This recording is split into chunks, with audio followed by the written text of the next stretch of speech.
My name is Paige Everett. I'm 33, and I hold hands with dying people for a living. Last spring, the contractor fixing up the falling apart house my grandmother left me called in the middle of my shift and said, "Ma'am, we found something inside the walls." 10 minutes later, he called back and his voice had changed. "The police just got here. You need to come now." My parents had already taken every penny my grandmother had, every account, every dollar, and handed me the broken house like a consolation prize. What was in that wall didn't just change what I owned. It changed what I knew about every single person at my grandmother's funeral, and my parents' faces, when they found out what the wall had been keeping. I'll get to that, I promise. Welcome back to Revenge Range, where family secrets come to light and quiet people stop being quiet. Today's story has a steel box, a torn open kitchen wall, and a spreadsheet that turned a grandmother's love into a number. If you've ever been the one who shows up while someone else keeps the books, drop a comment and subscribe. Let me take you back to the beginning, which for me is the last 6 months of my grandmother's life. Helen Marsh, 84, retired math teacher, sharp to the end and mad about it. When hospice got involved in the summer, I did something my agency lets us do quietly. I moved my schedule around so I could be her primary nurse. I've done this work 9 years. I can count a person's breaths from across a room. I know what a Tuesday sounds like when it's somebody's last Tuesday. And I will tell you plainly because I'd want someone to tell you. Caring for your own is different and it costs different. And I'd do it again without blinking. 6 months of night shifts, medication charts, pillow adjustments at 2 in the morning while she graded imaginary quizzes in her sleep. My mother Renee managed things from 40 minutes away. She called every Sunday for 10 minutes, always with a purpose, the way accountants call. And every few weeks, she'd drive in, kiss Grandma's forehead, and leave with a fat folder of paperwork to keep things organized. Bank statements, insurance, the property file. I remember watching that folder ride out the door under my mother's arm, and feeling something I couldn't name yet. I told myself somebody had to do the paper side. I told myself we were a team. I had the hands. She had the books. It's a tidy sentence. I believed it for years and my family made sure it stayed believable. And I want you to remember that folder because everything that happens in this story was riding out the door under my mother's arm long before anybody opened a wall. To understand my grandmother, you need exactly 2 facts. 1. She taught math for 31 years and never once rounded in your favor. 2. She did not trust banks and she came by it honestly. Her father stood in line outside First Merchants in 1933 with a passbook that said he had money and the doors never opened. And he carried that passbook in his coat pocket until the day he died like a grudge with a leather cover. Helen kept accounts. Sure, you can't cash a pension check under a mattress, but she kept them thin. Whenever my mother pushed her to consolidate or invest properly, Grandma would smile with her teacher smile, the one that meant show your work and change the subject. She was funny about money the way old teachers are funny, tipped exactly 18%, mailed birthday cards with a $5 bill, and a word problem. And she had one saying her whole life that we all treated like a joke. Somebody would ask where something was, the warranty for the furnace, the receipt for the roof, and she'd knock twice on the kitchen wall next to the spice cabinet and say, "This house keeps my receipts." We laughed every time. A math teacher's bit. The house is filing cabinet. Ha ha. She said it at Thanksgiving. She said it to the furnace man. She said it to me the last week she was really herself, hand flat on that kitchen wall like the wall had a pulse. And I laughed on cue because I am apparently exactly as observant as everyone else in my family. She wasn't joking. She was never joking. She had told us all where to look out loud for 30 years. Grandma died in January on a Thursday at 10:04 in the morning, which she would have appreciated. She always said the world is most honest. Before breakfast, I was holding her hand. My mother was home asleep, which I mention as a fact and not an accusation. I've learned the difference this year. The will was read 3 weeks later in a lawyer's office my parents chose, a man none of us had met. Everything liquid, the accounts, the pension remainder, the CDs, about $240,000 all told, went to my parents Renee and Tom Everett. The house on Chestnut Street, built 1938, roof going, wiring original, kitchen last touched when Kennedy was president, went to me. As is, the lawyer said twice, like a used car man. My mother reached over and squeezed my knee. You were always wrapped around each other, she said, warm as a heating pad. You should have the house, the memories around the room. My Aunt Carol nodded. My father studied his shoes. And everyone agreed how fitting it was. The nurse gets the memories. The responsible ones get the money. And I sat there with my hands folded doing the thing I do at bedsides, which is stay calm while something dies. Because here's what I knew sitting in that office and could not prove. 14 months earlier, my grandmother had taken my hand across her kitchen table and said, "The house and everything in it is for you, Paige. Everything in it." I put it in writing with a proper lawyer. Those were her words. The will that got read that day was not what she described, and it was dated 5 months before she died, and nobody in that room but me seemed to find any of it strange. I want the record to show I did not roll over. I asked that same week in my mother's kitchen with my coat still on. There was an older will. Grandma told me herself. Whitfield and Rowe drew it up. What happened to it? My mother didn't flinch. She poured coffee and she had the answer ready the way she has receipts ready in April. She changed her mind last August. Old people do that, honey. You of all people should know how they get at the end. She slid the new will across the counter. Notarized. 2 witnesses, a self-proving affidavit, signed, stamped, every box ticked. I know because I checked the boxes right there at the counter while my coffee went cold. It looked perfect. That's the thing nobody tells you about paper. Real and fake look identical to a daughter standing in her mother's kitchen. Then came the family close. Aunt Carol materializing with a casserole dish. Sweetheart, your grandmother isn't even settled in the ground. Don't make this ugly. And my mother wiping the counter she'd already wiped. Somebody has to be the adult about money.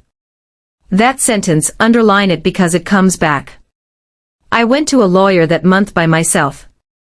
A strip mall consult 45 minutes. She was kind and she was blunt. Suspicion isn't evidence. A facially valid will beats a granddaughter's memory of a kitchen conversation every day of the week. Bring me something, she said. And there's a case. I had nothing to bring. So I did the only things I could think of.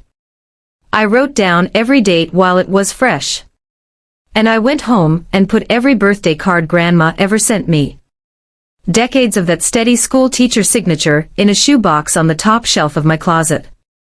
I couldn't have told you why. Call it a nurse's habit. You chart what you see, even when you don't know yet what it means. The house they were so generous to give me needed $40,000 of work I didn't have.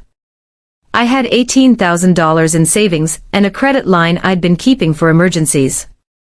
And I decided the house was the emergency. Not because it was smart.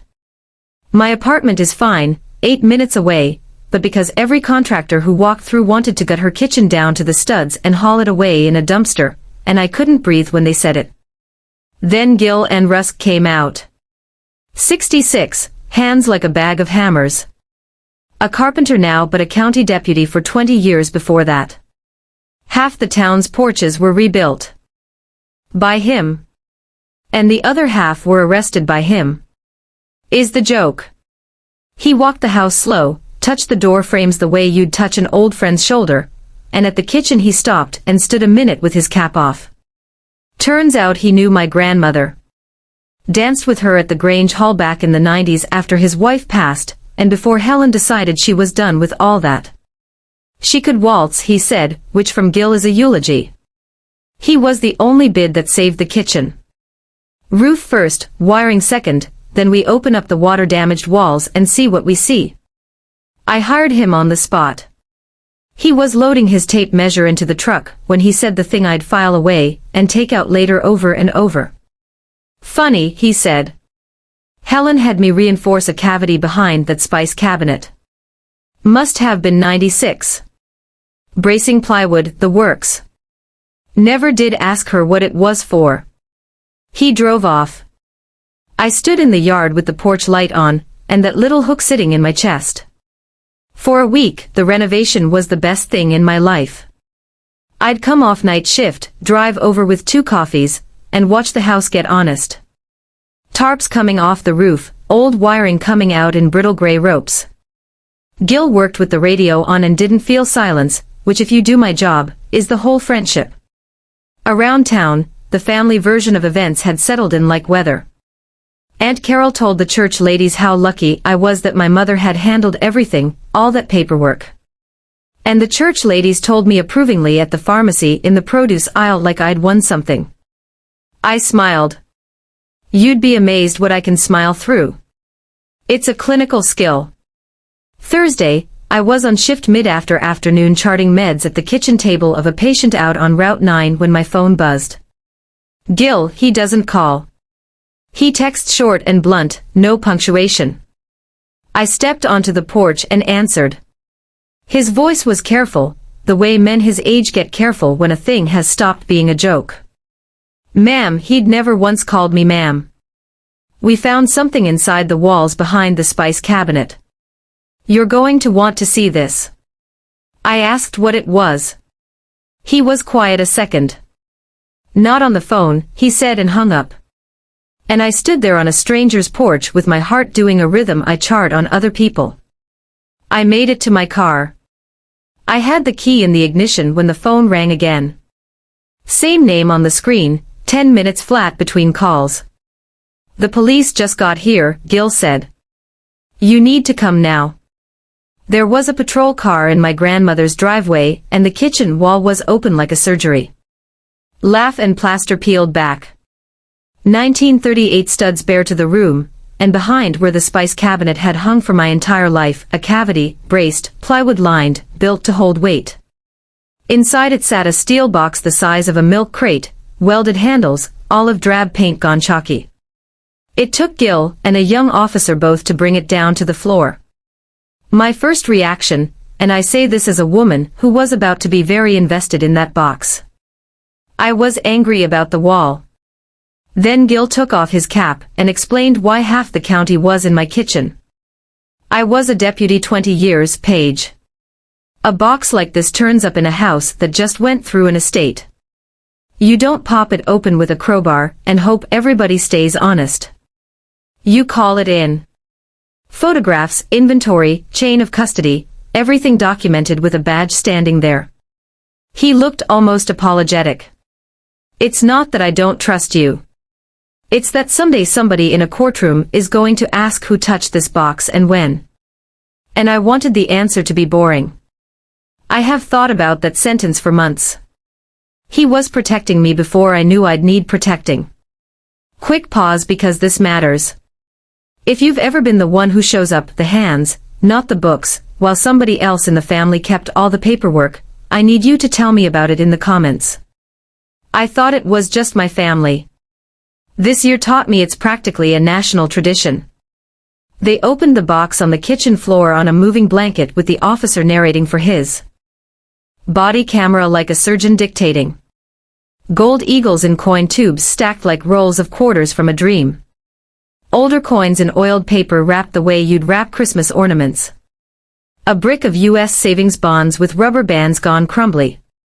Layer after layer, 30 years of a math teacher quietly converting her distrust of banks into things that don't need a bank's permission to exist. The county sent an appraiser 2 days later, court app appointed, a man who breathed through his mouth and knew everything about Morgan dollars. His preliminary number, the one that made the officer look at me, and then very deliberately not look at me. $1.9 million. Say it slow. My grandmother, who tipped exactly 18%, who mailed $5 bills and birthday cards, had $1.9 million sleeping behind her spice cabinet 11 in from where she stood every morning, telling the wall it kept her receipts. But the thing that stopped my breath wasn't the gold. Tucked down the side of the box in a plastic sleeve, flat and patient, was a legalized envelope with a law firm's return address. Whitfield and Rowe. The firm Grandma told me about at her kitchen table. The officer photographed it front and back before anyone touched it. Through the plastic, you could read the cover line, type dated 14 months before she died, Last Will and Testament of Helen R. Marsh. Gil looked at the envelope, then at me, and put his cap back on like a man getting ready for weather. Well, he said, now it's interesting. I found Sylvia Kong through the county bar referral line, and I knew she was right the moment she cleaned her glasses instead of saying, congratulations. Let me ruin your week efficiently. She said, finders keepers is for playgrounds. Everything in that box belonged to your grandmother, which means it belongs to her estate. Not to the house. Not to the finder. The estate. I said the house was mine and things found in it. She was already shaking her head. Courts have sorted this 100 times. Money hidden in a wall isn't abandoned. It's mislaid. Put somewhere on purpose by an owner who intended to come back. It stays with the owner's estate. And her estate is governed by whichever will is standing. She let that land. The will that was standing was my mother's August version. Everything liquid to my parents. The box was about as liquid as it gets. So if I do nothing, I said slowly because I wanted to hear it out loud. The wall money follows the accounts straight to the people who already took the accounts. Correct. Your grandmother's 1.9 million would go out the same door as everything else. Then she picked up the envelope copy the court had released, the Whitfield and Rowe will, and read it in silence for a long 2 minutes. The house and everything in it to Paige. The remainder to fund a mathematics scholarship at the high school where Helen taught for 31 years. Kong sat it down and looked at me over the glasses. This is a good properly drawn, properly witnessed, firm has the file copy. There's exactly one way it matters, and that's if you can test the August will in open court. So the question, Ms. Everett, is simple and it is not. She folded her hands. Are you ready to call your mother a forger in front of a judge? That evening, I sat in the torn open kitchen with Gil, 2 folding chairs, the wall studs bare in the work light like an x-ray of the house. The county had carted the box off to a bonded vault pending the estate. So the cavity just gaped there, empty, braced, waiting. Gil told me about 1996. Helen had called him for what she built as a small job. Reinforce a cavity behind the spice cabinet. Line it, brace it, make it strong enough to hold what a wall should hold. He'd assumed canning shelves. You didn't press Helen Marsh. She paid cash and made me lemon bars. He said, best documented transaction of my life in the ways that count. Then he was quiet a while looking at the empty pocket in the wall. And he said the other thing I kept. Walls don't lie, people do. I asked if he'd known. He said no, and that she'd told everyone anyway, hadn't she? Twice a year at the holidays. Hand on the plaster. This house keeps my receipts. Every one of us laughing along. He got up, ran his thumb along the bracing he'd nailed almost 30 years ago, checking his own work the way I check a pulse. I made a decision sitting in that folding chair, and I said it out loud so it would be real. The wall stays open. Not one sheet of drywall, not one coat of paint until this house gets the truth said out loud in a courtroom. Gil nodded like I'd specified a grade of lumber. I'll leave the plywood loose, he said, and that was the whole conversation, and it was enough. My mother came to the house 3 days later, first visit since the funeral, carrying banana bread like a flag of truce. She tore the open kitchen with her lips pressed thin. All this mess for some coins in a wall. And then she got to it because Renee Everett has never in her life made a social call. The estate will handle the appraisal. Honey, these things have procedures. Just don't sign anything until your father, and I have looked at it. I said the court had it handled. She smiled the way she smiles at slow waiters. Courts make mistakes when families don't coordinate. Somebody has to be the adult about money. There it was again. Second time, same tune. And I might have let it slide off me like always. Except then she said the thing she shouldn't have known. Besides, 1.9 is a preliminary number. Metals move. It could come in lower, and you'll all have embarrassed yourselves over less. I stood very still, the way I do when a monitor shows me something the family hasn't noticed yet. 1.9, the appraisal was preliminary, court sealed, filed 2 days ago. I hadn't told her. Gil hadn't told her. The officer certainly hadn't told her. Somebody in that pipeline, the appraiser's office, the clerk's desk, someone was keeping my mother informed, which meant she'd gone looking for a source before I'd even understood there was a game. She kissed my cheek at the door, banana bread accomplished, and drove off at exactly the speed limit. I stood in the doorway doing math of my own. My mother was not reacting to events. My mother was ahead of them. She had always been ahead of them, and I was only just now checking the clock. Here is where the story slows down, because this is the part I'd want somebody to sit with. That spring, the open wall became a place I went. I'd come off shift at 7, drive the 8 minutes, make tea in a kitchen with no counters, and sit in the folding chair in front of that empty braced cavity like it was a fireplace. Some nights Gil had left the work light on for me, which we never discussed. I read the photocopy of the reel will so many times I could recite it, and on maybe the 10th read, sitting there at dawn, I finally saw it. The dates. Grandma signed the Whitfield in row 2 weeks after her first hospitalization, the one where they had said the word we don't say, and she'd asked the doctor to please use numbers instead. She knew her timeline, and she signed a will, leaving me the house and everything in it. Then went home, and had her lawyer's envelope sealed into the wall beside the gold. Not in a safe deposit box where my mother's power of attorney could visit. Not in a drawer where folders walk out under arms. In the wall, in the one bank she trusted, in the one branch nobody else could withdraw from with a granddaughter-shaped key. Because that's the last piece, the one that undid me at 6 o'clock in the morning in a folding chair. She didn't leave me the house instead of money. She left me the house because she knew what I'd do with it. I fix things I'm given. I don't sell them. She'd watched me do it my whole life. Bikes, marriages, other people's last months. She bet everything on the one behavior of mine she could predict. And she told us where to look for 30 years. Out loud, laughing. This house keeps my receipts. The gold was never hidden from me. It was hidden with me. That morning, I stopped feeling like a girl who'd stumbled into a legal mess and started feeling like a woman executing her grandmother's actual plan. In April, Sylvia Kong filed the contest, and my town did what small towns do. It held a trial months before the judge got to. Aunt Carol worked the phones like a dispatcher. The official family position delivered in the tone of a weather advisory.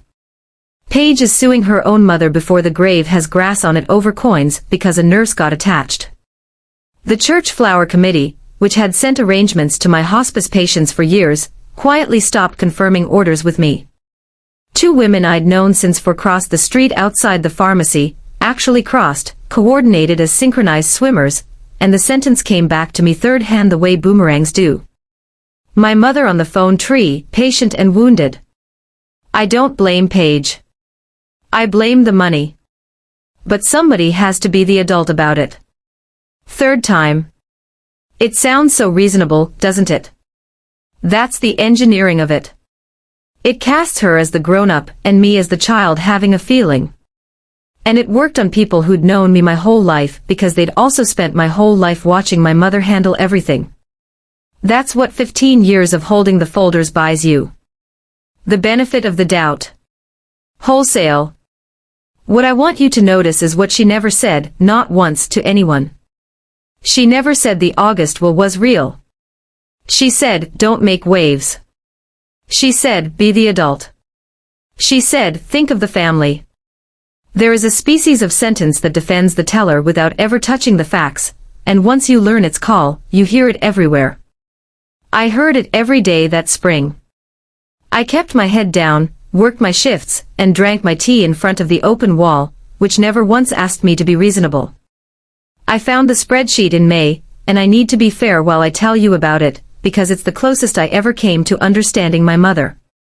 Grandma's house still held one of Renee's file boxes, left behind from the folder era, wedged in the hall closet under spare blankets.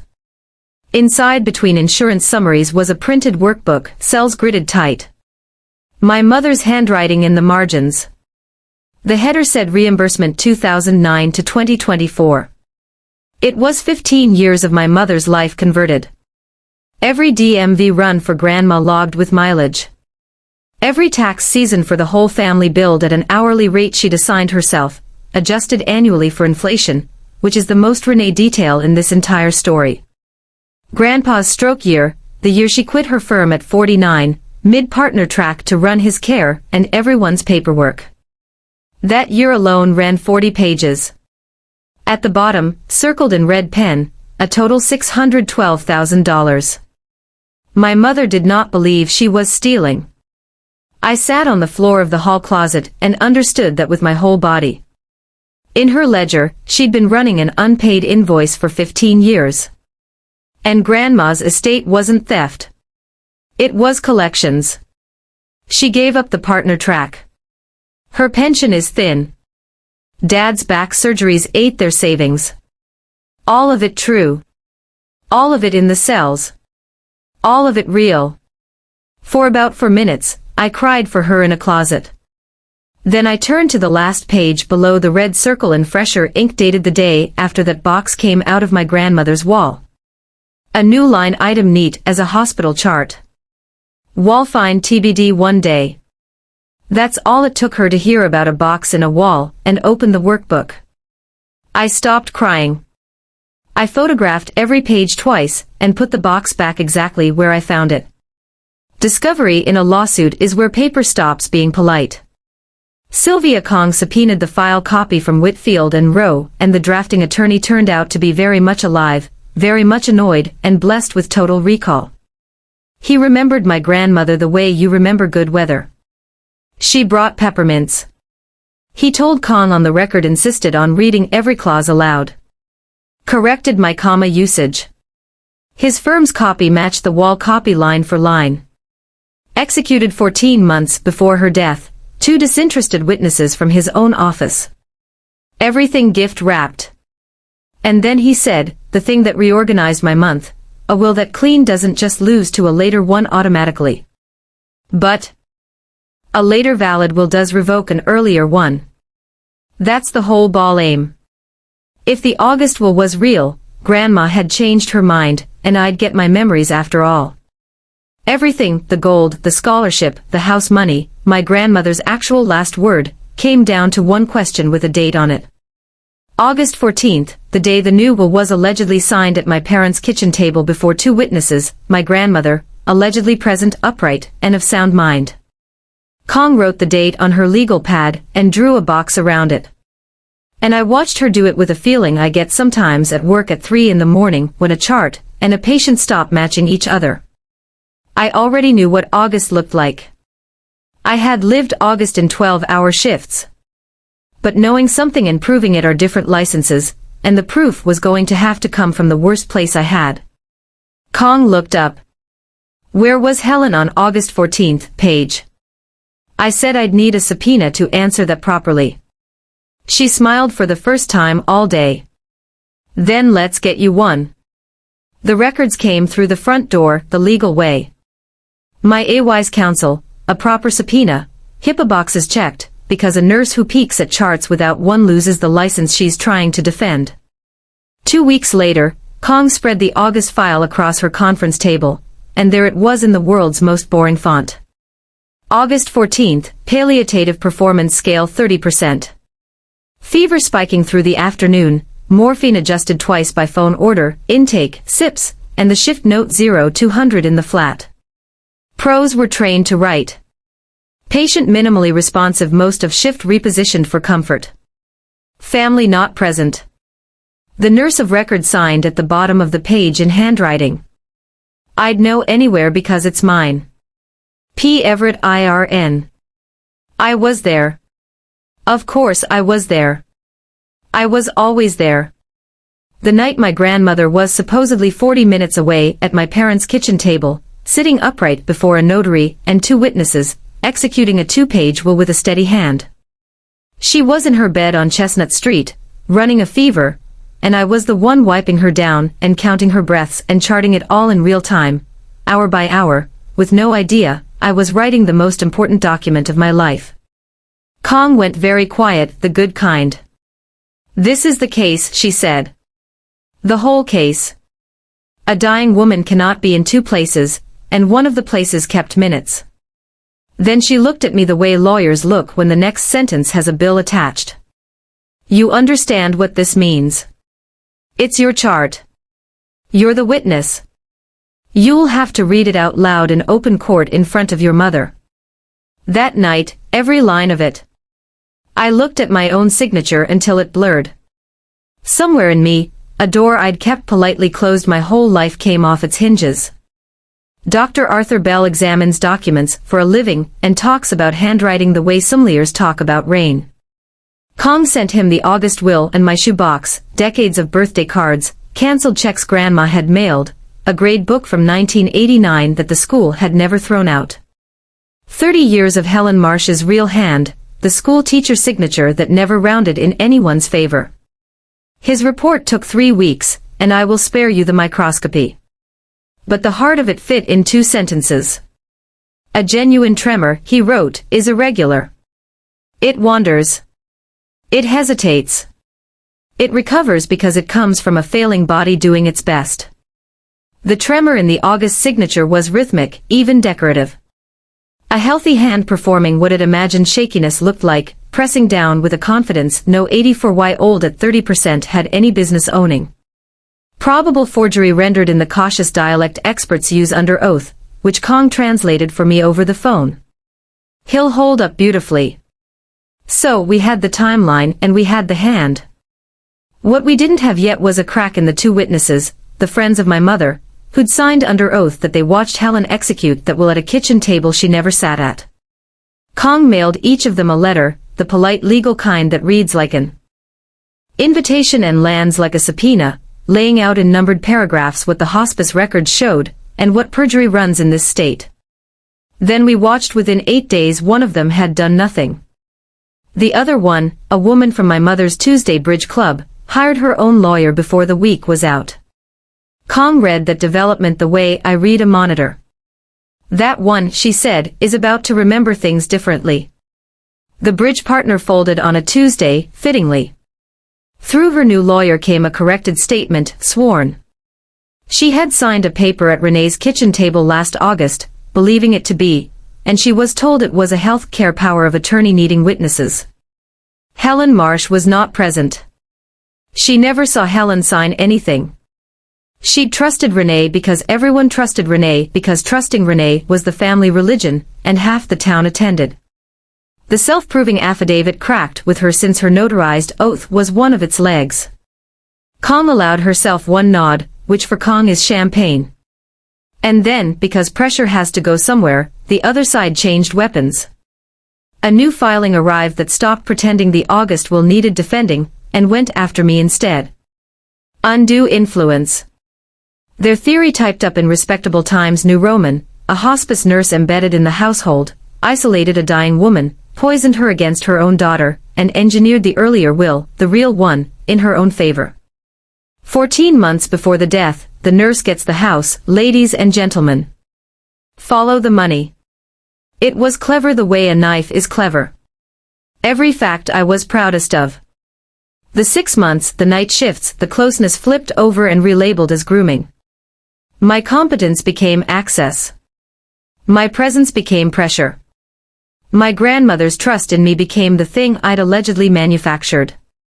Kong had warned me they might. And still reading it, my hands went cold in a way they don't at deathbeds, because deaths have never once accused me of causing them. There was a version of me that wanted to answer it on every porch in town. Kang's counsel was shorter. They're burning their credibility to buy a delay. Let them. Courts have seen this move. Easy for her. It wasn't her name in the filing. The anonymous complaint reached the state nursing board the following week, which I'm sure was a coincidence the way rain is a coincidence when you hear thunder first. It recited the lawsuit's theory almost word for word, and asked the board to review my fitness to practice. Anyone can file one. Everyone would guess who had. No one could prove it. The board did what boards must. Opened a file, sent me a certified letter, and my agency kindly apologetically with HR present moved me off primary care assignments pending review. 9 years of charts and nobody's complaint, and for the first time since I was 24, I wasn't anyone's nurse. I want to be honest about that week because stories like mine usually skip it. I sat in front of the open wall on a Thursday night, and built the exit in my head brick by brick. Withdraw the contest, sign whatever piece my mother drafted. The board complaint would evaporate. Everyone knew the tap it ran on my license back. My patience back, my quiet life back, and the only price was every word my grandmother put in writing. I heard my mother's sentence in my own skull, in my own voice this time, which is how that sentence wins. Somebody has to be the adult. Be the adult, Paige. Fold. I called Gil instead of my lawyer because I didn't want counsel. I wanted a carpenter. He came over at 10 at night with a thermos, looked at the gaping wall I'd been guarding like a grave, and gave me the only advice of the entire case that I'd stitch on a pillow. You close a wall up while the wood's still wet, he said. You're just building a house for the mold. Then he poured 2 coffees, and we didn't talk about it anymore. I slept that night. Friday morning, I told Kong we were going to the hearing. Kong, meanwhile, had been following the money backward because forgery is rarely anyone's first crime. It's usually the paperwork catching up to sins already committed. She found it in the bank records discovery shook loose. 6 months before Grandma died, while I was learning her medication schedule, my mother had used her power of attorney to restructure the accounts. $240,000 of Helen Marsh's money moved into a joint account with rights of survivorship, my mother's name on it, effective immediately. Translation for those of us without the accounting gene, which Kong provided flat as a ruler. The money had already been taken while Grandma was alive. The August will wasn't the theft. The August will was the receipt, a document manufactured after the fact so that what had been quietly moved would look in probate like it had been given. My mother hadn't gambled the estate on one forged signature. She'd built the whole thing like she built everything. Redundancies, fallbacks, a paper trail curated to agree with itself. And that discovery came with a weight Kong didn't soften. A POA exists to serve the principal, not the agent. Self-ding like this crossed out of family ugly into something with a statute number. If we won the contest, when the judge ruled the will forged and the transfer abusive, Kong was obligated to say the quiet part. This file walks itself to the district attorney. Elder financial exploitation. My mother prosecuted not by me, but not by me. If you understand the arithmetic of testimony, there was no longer a version of winning, where I just got the house, and the gold went to math students, and everyone healed over Thanksgiving. Winning now had my mother's name in a criminal caption. I asked Kong for one night. She gave me the weekend. My father was waiting by my car in the hospital parking lot on Sunday, which is how I knew it mattered. Tom Everett has never once initiated anything, including family legend says, his own proposal. He stood there in his good jacket with his hands in his pockets and said more words to me in 10 minutes than in the previous 10 years. He didn't ask for money. He didn't say the will was real. I noticed that. He never said it either. He talked about my mother at 49 walking out of the firm with a banker's box the year Grandpa's stroke hit mid-partner track. Nobody asking her, everybody assuming her about the retirement she doesn't have. The 2 back surgeries of his that ate what little they'd banked. The way she stays up doing everyone's taxes in February like a debt she can't stop paying down. I saw that spreadsheet years ago, he said, looking at the parking lot instead of me. I knew what it was turning into. I didn't say anything because things around your mother run smoother if you don't. He finally looked up. I'm not telling you you're wrong, Paige. Everything you've got, I figure it's true. I'm asking if there's a way down the ladder for her. You're the only one left holding the brakes. The brakes. There it was. The job I'd held my whole life, offered back to me with love in a parking lot by a father I felt sorry for. And the worst part is how good it felt to be asked. That night, my phone rang, my mother's name on the screen, and a voice I hadn't heard since I was a child homesick from school. Soft Paige, can I come over? Just me. She sat at my apartment's little kitchen table. First visit in 2 years.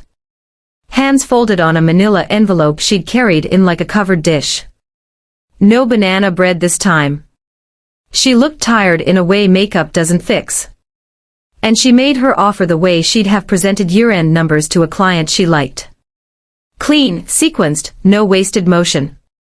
I withdraw the contest tomorrow before the hearing. The estate settles under the August will quietly, and she voluntarily, within the family papered as a gift transfers to me 1/2 of everything in the box. $950,000 give or take the appraiser's mood. Run the numbers, Paige. Under your grandmother's will, you get a house and the scholarship gets the rest.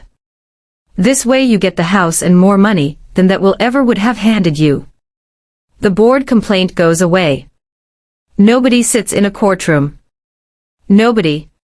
The first hairline crack in her voice gets referred anywhere. The family stays a family.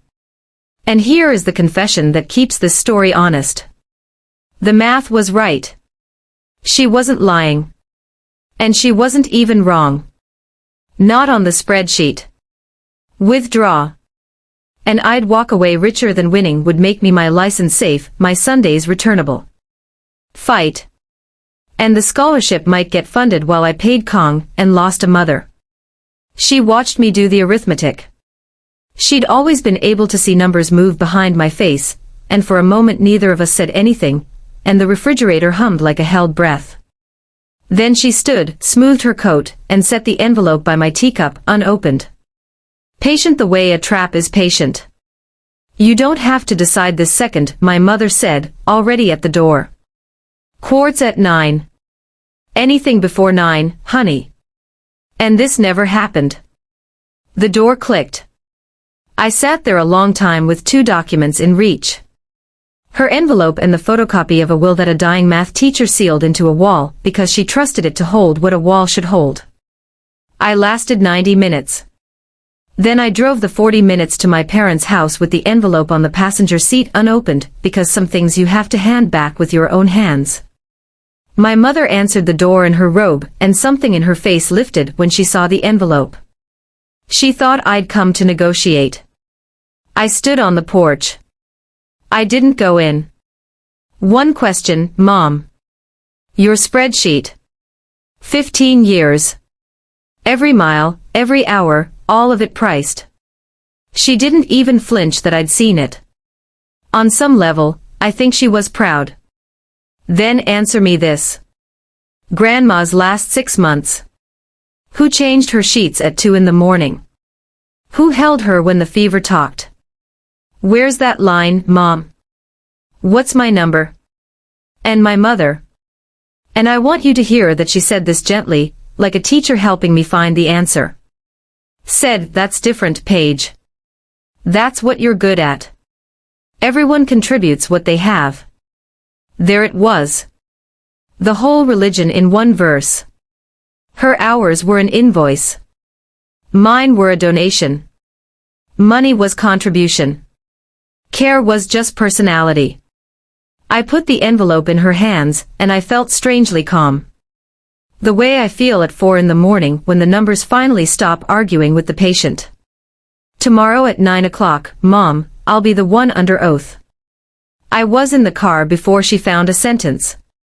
In the rear view, she stood on the porch holding the envelope with both hands, and the porch light timed out while I watched, and she didn't move to reset it. 40 minutes home. I slept like a woman with no decisions left because I was one. The probate courtroom in our county seats maybe 40 people on oak benches that creak like a ship. And that morning it was full because nothing sells tickets in a small town like a family with paperwork. Aunt Carol sat behind my parents with the church contingent. Behind me, Gil in a shirt buttoned to the collar, holding his cap in both hands like he was in church, too. Judge Ramona Voss ran her courtroom the way Grandma ran fifth period algebra. No theater. Show your work. Kong built it brick by brick. The Whitfield and Rowe attorney, peppermints and total recall. Walking the court through a will executed by a sharp, careful woman 14 months before her death. Dr. Bell and his photographs blown up on the easel. The rhythmic decorative tremor. A healthy hand performing frailty. Pressure no dying woman owned. The bridge partner. Eyes down. Voice small. Telling the truth the second time. Renee's kitchen. A paper she was told was something else. Helen Marsh nowhere in the room. Through all of it, my mother sat straight as a fence post at the respondent's table, taking notes on a yellow legal pad. Still keeping the books. Even now, even there. Their lawyer did what he had left. He stood up and aimed everything at me. The embedded nurse, the isolated old woman, the earlier will that so conveniently favors the caregiver. "We'll hear from Ms. Everett directly," he told the judge, promising the room a villain. And for the first time all morning, I stopped dreading my turn. He'd made one mistake, that lawyer. He'd guessed I would testify like a defendant, cornered, apologetic, small. But I wasn't there to defend myself. I was there to read a chart. Reading charts out loud is the one thing I have done every night for 9 years. Kong called me after lunch. I took the stand with the certified copy of the August 14th records. And when she asked me to walk the court through that night, I did it in my charting voice, the flat, even 3 a.m. voice. Because that voice doesn't shake. 2240 temperature 101.66 oral 2315 physician phone order morphine adjusted 0, 100 repositioned for comfort skin care patient minimally responsive 0, 200 minimally responsive most of shift family not present signature P ever RN. I looked up from the page at Judge Voss and gave the court the part that lives outside the chart, Your Honor. That was my grandmother. I changed her sheets twice that night because the fever soaked them. Around 3, she was frightened and couldn't say why. So I read her times tables out loud until she settled. Numbers always calmed her. She taught math 31 years. She could not sit up unassisted. She could not hold a spoon. I know this the way you know your own handwriting because both are on that page. Then into a courtroom quiet enough to hear the radiator. My grandmother did not sign anything on August 14th. On August 14th, my grandmother could not sign her own name. And I am the living record of why. Nobody moved. The court reporter's hands rested. Somewhere behind me, Gil cleared his throat the way men do instead of crying. And I understood, sitting in that oak chair with my own chart in my hands, that I'd spent my whole life keeping my family's secrets in the same neat handwriting I keep everything else. And that this finally out loud in public under oath was what it sounded like when I stopped. Their lawyer should never have cross-examined me, and I think he knew it by his second question. But the person he really lost control of was his client. He was working his theory. Isn't it true you resented your mother's role? Isn't it convenient the earlier will favors you? When my mother stood up at the respondent's table. Not a scene exactly, an overflow. 15 years came out of Renee Everett in front of 40 people, on oak benches in the voice of a woman reading a final invoice. Who do you think did everything? The taxes. Everyone's taxes, the insurance, her house, her pension, his surgeries. A hand toward my father without looking at him.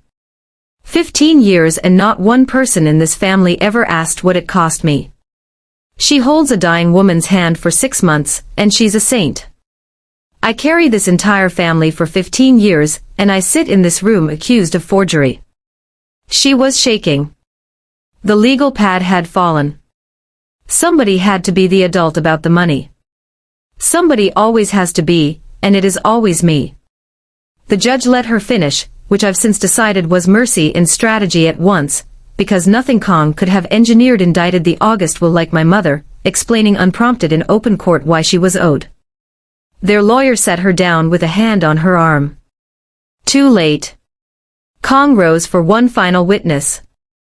Gil, 20 years a deputy, who described a cavity he had braced behind a spice cabinet in 1996 at the request of Helen Marsh, built strong enough to hold what a wall should hold, and who then looked at the bench and retired his badge one last time.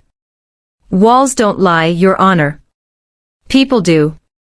Judge Voss called a recess. 20 minutes. I have sat with dying strangers through longer nights that felt shorter. Judge Voss came back and read her ruling from the bench in Grandma's own dialect. No theater. Show your work. The August instrument was denied probate. Forgery established by clear and convincing evidence.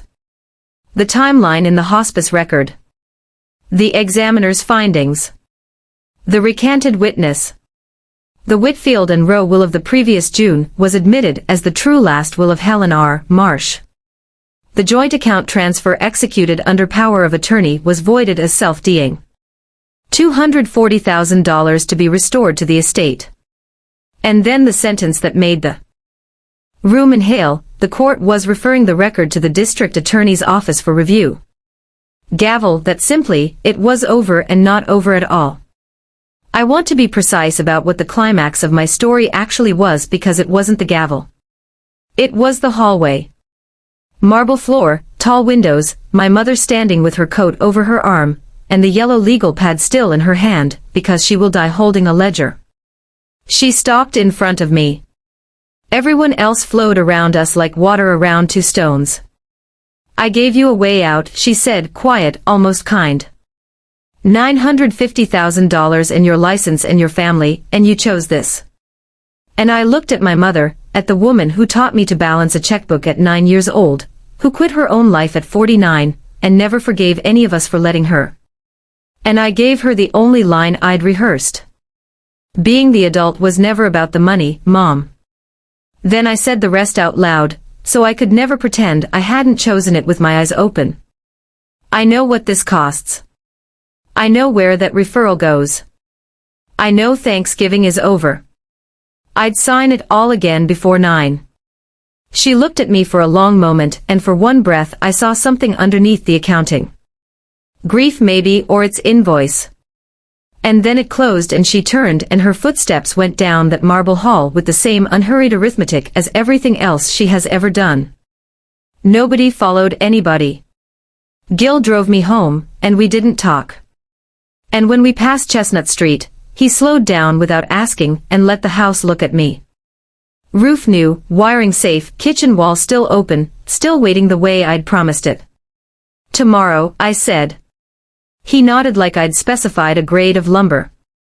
The aftermath compressed because you've earned the short version. The district attorney reviewed the file through the fall and offered my mother a resolution. A plea to a reduced financial exploitation count, full restitution of the 240, 3 years probation, community service, no prison. Family cases in counties like mine almost never end in prison. And I've decided I'm glad. Most days she does her service hours at the food bank, where I'm told she has completely reorganized their inventory system. And honestly, of course, she has. The nursing board closed my file the week after the ruling. Anonymous complaints die fast when a judge has already read the record out loud. I went back to primary care. My first shift back, a daughter met me at the door of a house on Route 9 and said, "Thank God it's you." And I sat in my car afterward for a while about it. The estate settled by spring, exactly as a math teacher drew it up. The house and everything in it mine.